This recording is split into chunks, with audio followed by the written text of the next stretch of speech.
May 12th.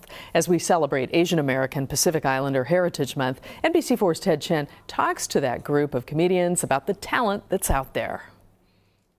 I have a 6-year-old. I have a 3-year-old. Oh, yeah, mine's a terrorist. She's a mom and she's a comedy pioneer. Kiki Yeung is rounding up a group of Asian American comedians for one night of funny at the Ha Ha Comedy Club in North Hollywood.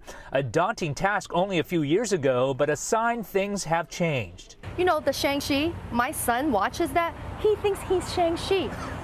I was like, oh my God, he has somebody to look up to.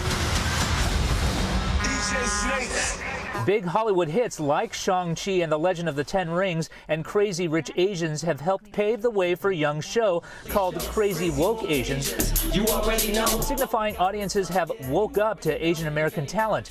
Yeung says it was films like Ghost in the Shell, in which an Asian character was played by Scarlett Johansson, that prompted her to act. We have Asians. We don't need Scarlett Johansson playing a Japanese lady. My mom is an Indian woman, so her favorite hobby is fear, okay?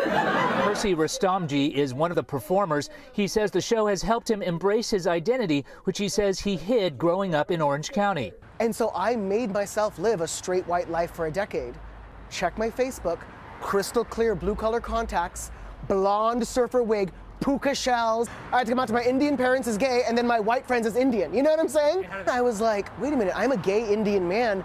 I should be talking about that. The comedians say doors have really begun to open in the last few years as Hollywood embraces more diversity. On the other hand, Plom says they're more careful than ever about what they say. You just have to be more politically correct than maybe the one I started.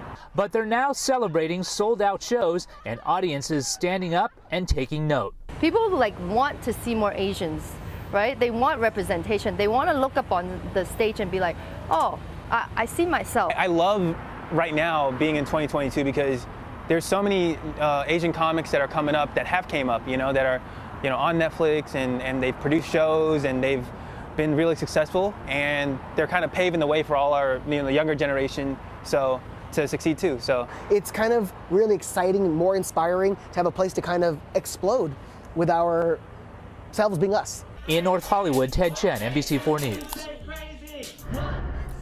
Now at 6, the arm man accused of attacking Dave Chappelle is facing some new charges tonight.